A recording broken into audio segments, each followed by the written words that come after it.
Bonjour à toutes et à tous, je suis très contente de vous retrouver pour cette première vidéo de l'année. Alors j'espère que les réglages seront bons parce que c'est ma première vidéo avec ma nouvelle caméra, donc c'est encore un petit peu bancal. Donc on se retrouve aujourd'hui pour faire le top 2018. Et je fais juste un top 10 et peut-être pas un flop 10 parce que je vais en général au cinéma pour voir les films que j'ai vraiment envie de voir. Je vais voir les films que je sais être bons. J'ai plus trop de plaisir à aller voir des films que je sais mauvais ou quoi à l'avance. Par exemple The Predator. Voilà, The Predator par exemple. Clairement, c'est le genre de film que je suis pas allée voir au cinéma parce que je sentais que ça allait être nul. Donc je n'y suis pas allée du tout. Voilà. J'ai pas perdu mon temps à aller le voir au ciné. Et après, pour le top, je me suis aussi pas mal posé la question de savoir si je faisais un top sur les films que j'ai vus au cinéma, sachant que j'ai fait 63 séances de ciné, ou si je faisais un top sur tous les films que j'ai vus dans l'année, donc que ce soit au ciné, à la télé, sur Netflix, Amazon Prime, VOD, Replay et compagnie. J'ai vu environ 180 films je crois ou quelque chose comme ça. Donc je me suis arrêtée sur les films que j'ai vus au ciné et après je me suis aussi posé la question de savoir si je faisais un top général ou si je faisais un top cinéma de genre. Donc je fais un top général. Voilà, parce que faire un top 10 avec que des films d'horreur, franchement, ça aurait peut-être été du remplissage parce que je pense pas avoir vu 10 très bons films d'horreur cette année, malheureusement. Donc du coup, j'avais pas envie de choisir des films par défaut, j'avais vraiment envie de parler de films que j'ai vraiment aimés. Donc c'est pour ça que voilà, j'ai fait un top général, top 10. Il y a vraiment tous les genres et je pense que peut-être ceux qui ne me connaissent pas en vrai, je pense que vous allez peut-être être surpris de mon numéro 1. Donc on commence tout de suite avec le numéro 10. J'ai choisi Climax de Gaspard Noé parce que même si sur le coup je me suis posé la question de savoir si j'avais vraiment aimé ce film ou pas, après coup en fait je me rends compte que j'y ai beaucoup pensé, j'ai beaucoup réfléchi, j'en ai beaucoup parlé aussi. Donc je me dis finalement c'est un film qui m'a pas mal marqué cette année et qui m'a fait vivre beaucoup de choses, beaucoup d'émotions, qui m'a fait ressentir beaucoup de choses. Même si voilà, avec les films de Gaspard Noé c'est pas forcément un ressenti ou des émotions très positives qu'on ressent devant ces pellicules. Ça m'a fait quand même ressentir beaucoup de choses et voilà, j'aime le cinéma qui interpelle en fait le spectateur et Climax c'est clairement un film qui m'a interpellée. Et j'avais aussi envie de le mettre dans mon top 10 rien que pour le fait de saluer Gaspard Noé. Et je me dis qu'on a quand même pas mal de chance d'avoir des réalisateurs comme ça en France et qu'il faut vraiment les soutenir. En numéro 9, j'ai choisi le film Searching Portée Disparue. Je sais pas si vous l'avez vu, c'est un film vraiment super, j'ai adoré. Je suis allée le voir un petit peu par hasard, je sais même plus si j'avais vu la bande-annonce ou quoi. Donc je savais juste que c'était un film qui se passait uniquement sur un écran d'ordinateur. Et ce que j'ai trouvé excellent dans ce film là, c'est que le film il respecte son concept de A à Z, c'est-à-dire qu'il n'y a pas un seul moment où en fait on sort de l'écran d'ordinateur. Donc on a des conversations Skype, des FaceTime, des textos, des mails, on a des lives d'émissions de télévision par exemple, on visite des sites internet et compagnie. Et franchement j'ai trouvé ça vraiment génial parce qu'à aucun moment on sort de l'écran d'ordinateur. Ce que ne faisait pas par exemple Unfriend ou Open Windows, je sais pas si vous l'avez vu avec Elijah Wood. Ce sont des films qui disaient oui c'est un film qui se passe sur un écran d'ordinateur, mais il y avait toujours une scène ou deux où finalement l'écran se fermait ou la caméra s'éloignait de l'écran pour montrer un personnage en fait qui était devant son écran d'ordinateur ou quoi. Donc non, pour moi le concept n'était pas à respecter. Voilà. Alors que pour Searching Portée Disparue, on est non-stop sur l'écran d'ordinateur. Et pour ceux qui ne l'ont pas vu, l'histoire c'est celle d'un père en fait qui recherche sa fille qui a disparu du jour au lendemain. Elle lui dit par message qu'elle va réviser des cours chez des amis et au final il se rend compte que elle n'est pas rentrée chez elle, que ses amis ne l'ont pas vue, qu'elle a de l'argent qui a été prélevé sur son compte et compagnie. Et en fait voilà, donc c'est vraiment toute l'enquête de ce père là pour savoir où est passée sa fille. Et ce qui est vraiment pas mal c'est que on s'attend à une histoire de disparition plutôt classique. Et c'est plein de rebondissements et de retournements de situation que moi j'avais pas du tout prévu. Et j'ai pas mal été surprise, franchement je suis sortie de la salle, j'étais franchement épatée d'avoir vu ce film là. Et je trouve qu'il a pas eu beaucoup de publicité et de retour, alors que c'était un très bon film. En 8ème position j'ai choisi Black Panther, donc c'est un film de super-héros. Je suis pas ultra fan des super-héros et encore moins de Marvel en général. Même si voilà, comme j'ai dit dans la vidéo précédente, je vais quasiment tous les voir. Et Black Panther, j'ai trouvé vraiment original. J'ai trouvé que c'était une histoire qui sortait du lot. J'ai bien aimé le fait que ce soit une origin story, ça faisait longtemps qu'on n'en avait pas vu. Et puis voilà, c'était cool de mettre enfin au premier plan un super-héros noir. C'était vraiment cool. Je me dis que voilà, il y a plein de nouveaux petits gamins qui vont pouvoir s'identifier à ce héros-là. Et je trouve que c'est cool d'avoir des personnages qui nous ressemblent. Des personnages auxquels on peut s'identifier. Je trouve ça vraiment cool. Et en plus de ça, il y avait une chouette histoire. Il y avait un très bon casting. Et j'ai très hâte de voir Black Panther 2 au cinéma. En 7ème position, j'ai choisi le film Tully avec Charlize Theron. C'est un film qui est scénarisé par Diablo Cody, que l'on connaît déjà avec les films Juno et Young Adult par exemple. C'est un film qui a été assez confidentiel, sorti assez confidentiel, je trouve. Je connais pas beaucoup de monde qui l'a vu. Mais moi j'ai adoré. J'ai adoré parce que ben voilà, c'est un film où j'ai pu m'identifier entre guillemets. C'est un film qui du coup je pense parlera pas forcément à tout le monde parce que c'est l'histoire d'une mère de famille qui se retrouve un petit peu débordée par sa vie de famille, ses gosses, son mari, le fait de devoir gérer sa maison, de gérer l'environnement qu'on a. Et en fait on lui offre les services d'une nounou de nuit. Donc une nounou de nuit, pour ceux qui ne connaissent pas, c'est une personne qui vient chez vous le soir et qui s'occupe de vos enfants pendant que vous dormez. Comme ça vous n'avez pas à vous réveiller, vous n'avez pas à sortir de votre lit pour donner le biberon à votre bébé par exemple. Donc elle est débordée, on lui offre une nounou de nuit donc qui s'appelle Tully, qui est jouée par Mackenzie Davis, que j'aime beaucoup. Et c'est vraiment une chouette histoire parce qu'on a ces deux femmes qui sont quand même vachement différentes, qui deviennent très proches, qui créent des liens un petit peu particuliers. Et franchement, je peux pas trop vous dévoiler l'histoire, mais ça vaut le coup d'être vu. Alors voilà, après je pense que clairement ça va pas toucher tout le monde, mais moi j'ai vraiment eu une très bonne surprise et je suis vraiment super contente d'avoir vu ce film, j'ai adoré. En 6ème position, j'ai choisi un film qui à mon avis va être dans pas mal de top 10 de 2018. C'est Ready Player One de Steven Spielberg. Voilà, je pense que j'ai pas trop besoin d'expliquer pourquoi j'ai aimé ce film. J'ai aimé l'histoire, j'ai aimé le visuel, j'ai aimé les références, j'ai aimé que ça touche comme ça, le petit côté nostalgique qu'on peut avoir. Surtout voilà, je pense pour les gamins comme moi des années 80-90. Franchement, tout était cool dans ce film. Et j'ai l'impression que c'est un film qui ne va pas mal vieillir. Je pense que c'est un film qui restera actuel assez longtemps. Et puis rien que pour la scène de Shining, franchement ça valait mais tellement le coup. Je crois que je suis allée le voir en IMAX 3D. Ouais, je suis allée le voir en IMAX 3D. Et franchement, la scène où il rentre dans le cinéma pour aller pour faire la scène du Shining, j'ai trouvé ça tellement génial. J'ai trouvé ça tellement génial, j'ai adoré. Et franchement, bah, dans l'ensemble, j'ai aimé. J'aime Steven Spielberg, j'ai aimé l'histoire, j'aime les acteurs, j'adore Ty Sheridan. Je crois que j'ai vu tous les films avec ce gamin. Je trouve qu'il est vraiment génial. Tout était cool. Tout était cool. Franchement, c'est le film de pop culture qu'il fallait absolument voir en 2018 et que je pense qu'on reverra avec plaisir en plus les années prochaines. En 5ème position, j'ai choisi BlacKkKlansman de Spike Lee.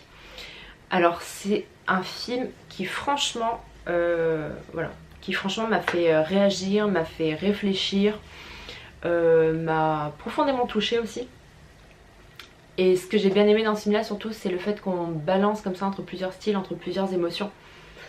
Donc pour ceux qui ne l'auraient pas vu, si je dois vous résumer l'histoire, c'est l'histoire d'un flic black dans les années 70 qui est donc le premier policier noir de sa ville. Et en fait il s'ennuie un peu entre guillemets des missions bateau qu'on lui donne dans son commissariat. Lui il a envie d'un peu plus d'action, il a envie de voilà, d'agir un petit peu plus. Et en fait il répond à une annonce du Ku Klux Klan. Il poste des annonces dans le journal. Il leur répond voilà, qu'il a envie de rejoindre le clan, comment faire pour devenir membre.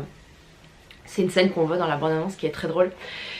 Et en fait il fait alliance avec un autre flic de son commissariat. Lui c'est l'interlocuteur au téléphone on va dire.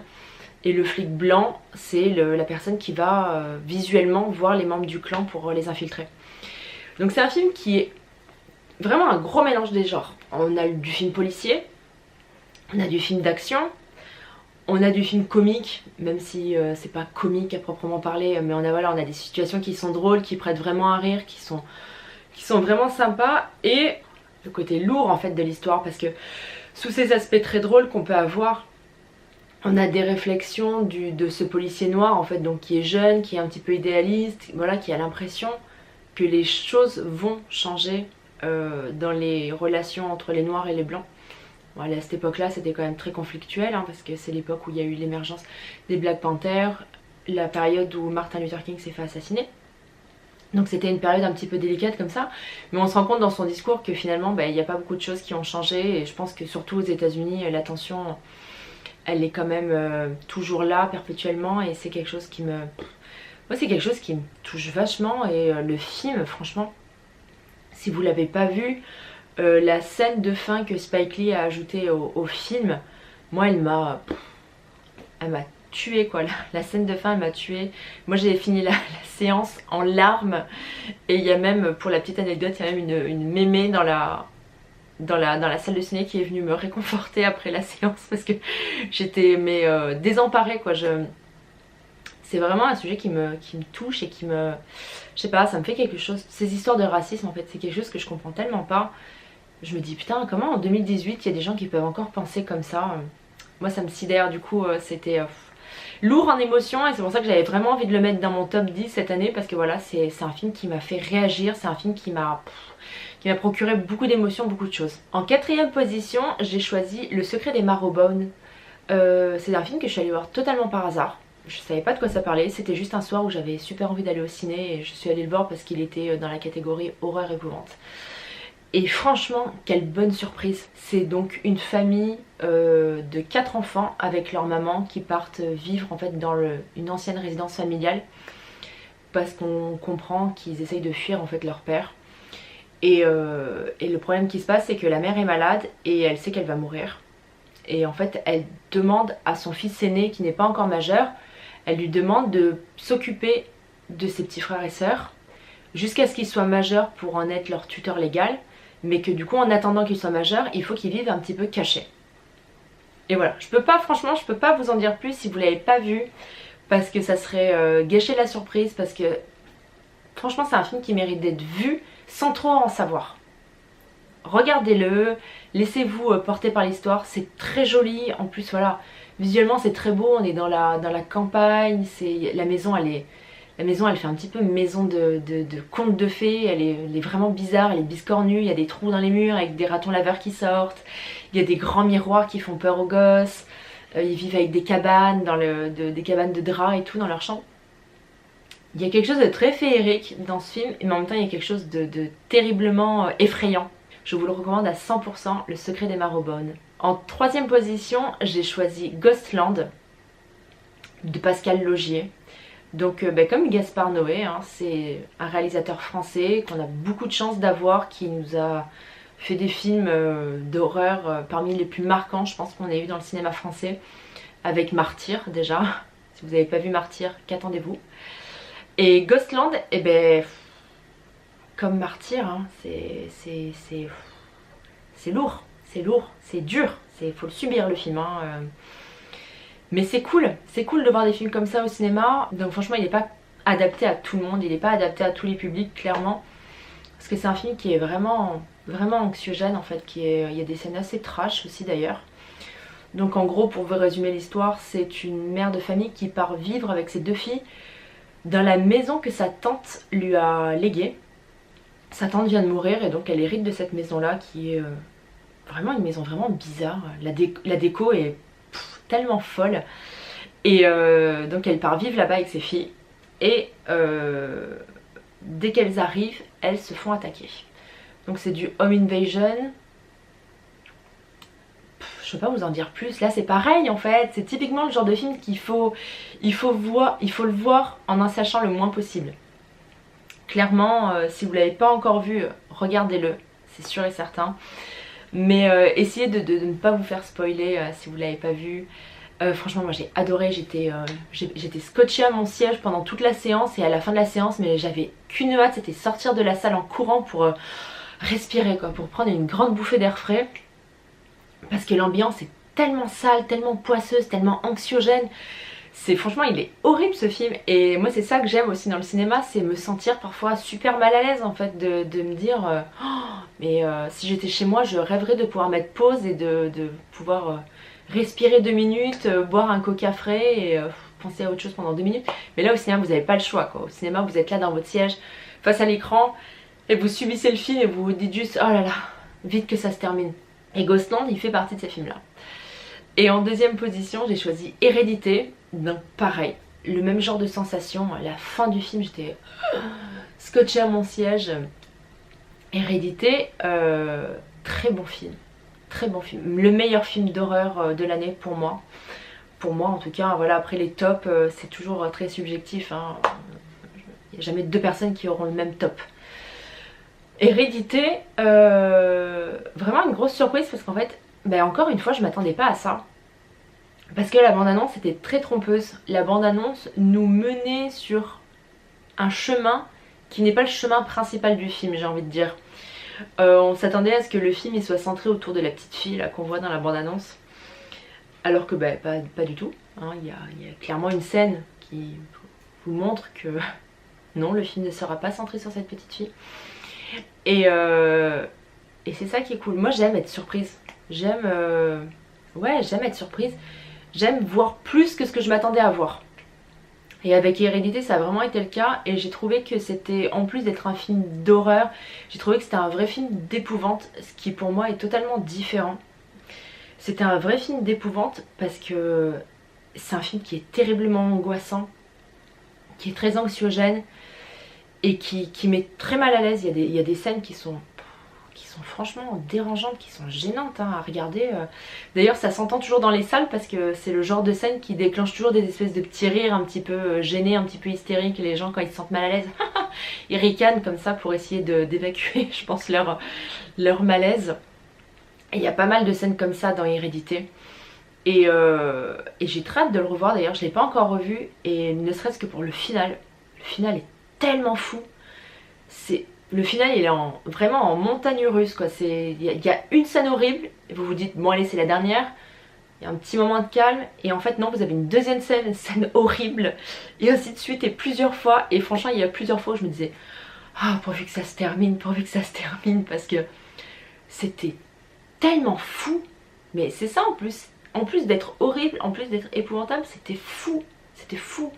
Et je m'attendais pas du tout à ce que ça parte dans une direction comme ça. En fait j'avais vraiment l'impression que c'était centré sur cette espèce de gamine un petit peu qui avait l'air un peu possédée ou je sais pas. Et oui ça parle de possession hein, ça parle de divinité démoniaque. Je sais pas si ça se dit une divinité démoniaque. Mais ça va plus loin que ce qu'on pourrait croire avec la bande-annonce en tout cas. Et à noter Toni Collette dans ce film là, dans le rôle principal, qui est une actrice que j'adore depuis tellement longtemps. Je pense que je l'avais découverte avec le film Muriel, après je l'avais redécouverte avec Sixième Sens. Et c'est une actrice, moi il suffit juste que je voie son nom dans une bande-annonce ou quoi pour me dire je vais le voir, je vais voir ce film, je regarde cette série. Il y a une série avec elle qui est sortie sur Netflix cette année. Moi voilà, il suffit que je voie son nom pour me dire c'est bon j'y vais, j'achète. Donc franchement, Hérédité, si vous ne l'avez pas encore vu, foncez tout de suite, regardez-le ce soir. Et en première position, je pense que vous allez être surpris hein. En première position, un film tout à fait différent des 9 films précédents. Mais voilà, c'est le film que j'attendais le plus cette année je crois, que j'avais trop hâte de voir. Quand je voyais la bande-annonce, j'étais terriblement émue. C'est A Star Is Born de Bradley Cooper avec Lady Gaga. Parce que j'adore les films musicaux. J'aime les comédies musicales et j'aime aussi les films musicaux qui sont 2 genres différents. J'adore Lady Gaga. Et tous les ingrédients étaient réunis pour me faire aimer ce film. Et je l'attendais avec tellement d'impatience. Je savais que j'allais vraiment pas être déçue. Et j'ai vraiment pas été déçue. J'ai adoré de A à Z le film. Je l'ai trouvé magnifique. Déjà j'ai trouvé que la réalisation était superbe pour un premier film. Franchement pour une première réalisation, Bradley Cooper on peut lui dire bravo. Et là il y a eu les Golden Globes cette semaine et je suis ultra déçue qu'il n'ait pas eu de prix, mis à part le prix de la meilleure chanson originale. Mais voilà, j'aurais vraiment aimé qu'ils aient un prix pour soit le meilleur film ou soit pour le meilleur réalisateur, parce que je pense que Bradley Cooper il le méritait vraiment. C'est pas quelqu'un que j'aime habituellement. Ouais, c'est pas un acteur que j'aime spécialement, mais là franchement bravo quoi. C'était vraiment trop beau, c'était vraiment trop beau, c'était trop bien réalisé. Et puis voilà, Lady Gaga, moi c'est quelqu'un que j'adore en tant que chanteuse et en tant qu'actrice, je trouve qu'elle est très bonne. On l'avait déjà vue dans 2 saisons d'American Horror Story, la saison 5 et la saison 6. Moi j'ai trouvé que je la trouve en fait très sincère dans ses émotions, je la trouve très juste. Et elle me touche vraiment beaucoup, voilà, que ce soit en tant qu'actrice ou en tant que chanteuse, c'est quelqu'un qui me touche profondément et que j'aime vraiment beaucoup. Et franchement je lui tire mon chapeau parce que elle est géniale, dans ce film là elle est géniale. Je n'ai que des compliments à dire sur ce film, donc ça sert à rien que j'en dise plus. Si vous l'avez pas vu, ben, je vous conseille de le voir, il sort en Blu-ray en janvier ou en février je crois. Franchement je vous conseille de le voir, c'est une belle histoire musicale, c'est une belle histoire d'amour, c'est un très beau drame, les chansons sont magnifiques. La relation entre les 2 acteurs marche vraiment super bien, on y croit à fond, c'est voilà. A Star is Born pour moi c'était le film de l'année 2018 et voilà, je pense que ça va peut-être vous surprendre mais voilà. En plus de ce top 10 2018, j'avais envie de vous conseiller 3 séries télévisées que j'ai adorées cette année et qui donc sont des productions 2018 parce que malheureusement il y a des séries qui sont sorties en 2018 que je n'ai pas eu le temps de voir encore. Il y a des séries qui étaient sorties avant que moi j'ai découvert cette année, bref. Production 2018, je vous conseille en premier Sharp Object qui est une série HBO qui a été diffusée sur OCS si je ne dis pas de bêtises. C'est inspiré du roman Sur ma peau de Gillian Flynn. C'est une autrice que j'adore et d'ailleurs la plupart de ses romans ont déjà été adaptés au cinéma. En premier Les Apparences, donc, qui a été adapté sous le titre Gone Girl par David Fincher. Il y a eu le film Dark Places avec Charlize Theron qui donc pareil est adapté d'un de ses romans Les Lieux Sombres. Et donc la série Sharp Object reprend le livre Sur ma peau qui est le premier livre en plus que j'ai lu d'elle et que j'avais adoré. C'était la première fois que je lisais un thriller je crois. Et j'avais été mais scotchée, j'avais adoré de A à Z, je m'étais quand même laissée entraîner par l'histoire. Et franchement j'avais adoré et la série retranscrit tellement bien le livre en fait. On est dans une histoire vraiment dark, vraiment poisseuse, avec en fait une journaliste qui a quitté sa petite ville parce que bon elle a eu plein de soucis de drogue, d'alcool, elle a eu plein de soucis avec les lycéens de sa ville et elle essaye surtout de fuir en fait sa mère qui est très toxique, qui a quelques petits problèmes psychologiques, je vous laisse découvrir soit avec le livre soit avec la série. Et en fait dans cette petite ville il y a des petites filles qui disparaissent et qui sont retrouvées assassinées. Et en fait Camille, donc le personnage principal, elle est journaliste dans une grande ville et son rédacteur en chef lui demande de repartir dans sa ville natale pour enquêter sur ces meurtres là en lui disant tu connais bien la ville, t'es la mieux placée pour traiter de cette histoire.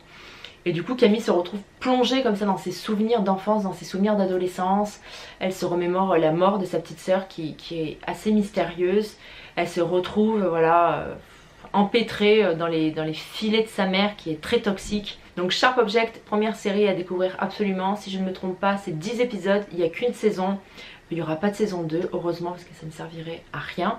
Donc voilà, 10 épisodes, régalez-vous. C'est réalisé par Jean-Marc Vallée qui avait réalisé Dallas Buyer Club et la série Big Little Lies qui pareil était géniale et qui est sortie je crois en 2017. Ensuite je vous conseille la série Castle Rock qui a été diffusée, alors je crois qu'aux États-Unis c'était sur Showtime et en France ça a été diffusé par Canal.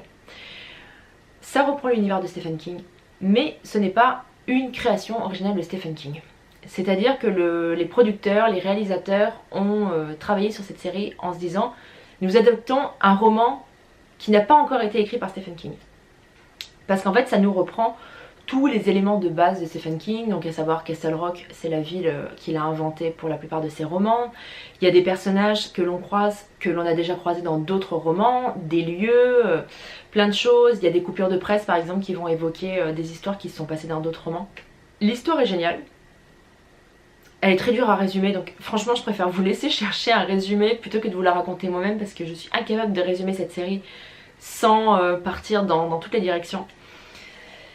Mais l'histoire est cool, Le casting est génial, vous allez retrouver plein d'acteurs en plus qui ont déjà joué dans des adaptations cinématographiques de Stephen King, avec en tête Sissy Spacek qui est l'indétrônable Carrie de Carrie au bal du diable de Brian De Palma. Mais en même temps, si vous n'êtes pas du tout familier de l'univers de Stephen King, vous n'allez pas du tout être perdu, parce qu'en fait, ça n'a rien à voir entre guillemets avec ce qu'il a déjà écrit. Donc vous pouvez regarder cette série en tant que novice. Vous n'allez pas faire attention aux références et c'est pas grave, ça ne va en rien vous gâcher l'histoire. Mais si vous êtes habitué voilà, à l'univers de Stephen King, que ce soit les romans ou quoi, vous allez capter des références, vous allez dire ah oui ça c'est dans tel truc, ça c'est dans tel truc, c'est génial. Franchement moi je me suis régalée à chercher les références et même en étant assez familière de l'univers de King, je suis sûre que je n'ai absolument pas capté toutes les références parce que je pense que c'est impossible de toutes les capter, ou alors vraiment il faut vraiment tout noter à chaque fois. Ou aller sur des sites qui retracent tous les petits détails. Donc Castle Rock, c'est 10 épisodes. C'est une série d'anthologie, donc c'est-à-dire que chaque saison sera indépendante l'une de l'autre. Regardez, voilà. J'ai pas envie de vous spoiler, donc franchement, vaut mieux pas que je vous résume l'histoire. Hein. Mais regardez. La troisième série que je vous conseille, c'est The Haunting of Hill House. C'est une série originale Netflix. Je pense qu'il y a pas mal de monde qui l'aura vue cette année, mais j'avais quand même envie de vous la conseiller parce que ça méritait vraiment le coup d'œil. En très gros, c'est l'histoire d'une famille qui emménage dans une maison qui semblerait être hantée. Et en fait, plusieurs années plus tard, les différents membres de la famille voilà, se remémorent les événements qui se sont passés suite à un événement tragique. Et voilà, on se rend compte qu'ils n'ont pas tous la même perception de ce qui s'est passé, ils n'ont pas tous les mêmes souvenirs, ça les a pas affectés de la même façon. Et donc on suit voilà, ses frères et ses sœurs qui essayent de découvrir la vérité en fait. De se dire est-ce que cette maison a été hantée ou pas, est-ce qu'on a halluciné, est-ce que c'est nos parents qui étaient cinglés. C'était vraiment une belle série. Parce que sous ces aspects d'épouvante, c'était aussi une série dramatique qui était vraiment très belle, vraiment très touchante, franchement qui mérite vraiment le coup d'œil. Si vous ne l'avez pas vu, foncez, sautez dessus. J'espère que vous avez aimé cette nouvelle vidéo. N'hésitez pas à me faire part dans les commentaires de votre top 10 2018. J'aime bien débattre avec vous dans les commentaires de nos différents avis. Je trouve ça toujours cool et toujours très constructif. Moi je pense pas faire de vidéo flop 10 finalement, donc voilà. Ça sera tout pour mes tops de l'année précédente. Sur Sens Critique, je ferai peut-être le flop 2018. Comme ça me prend moins de temps que de faire une vidéo entière. Et puis je pense que la prochaine vidéo, ça sera sur Glass, qui sort bientôt au cinéma. Et puis voilà, j'espère surtout que l'image sera meilleure, que le son sera meilleur, qu'il n'y aura pas de décalage de dernière minute à l'export ou quoi que ce soit. Et puis je vous remercie encore de me suivre. Comme d'habitude, n'hésitez pas à vous abonner si ce n'est pas encore fait, à activer les notifications, à partager la vidéo sur Facebook, sur Twitter, où vous voulez, par mail, par texto, faites comme vous voulez, mais partagez. Et puis je vous dis à très bientôt. Salut!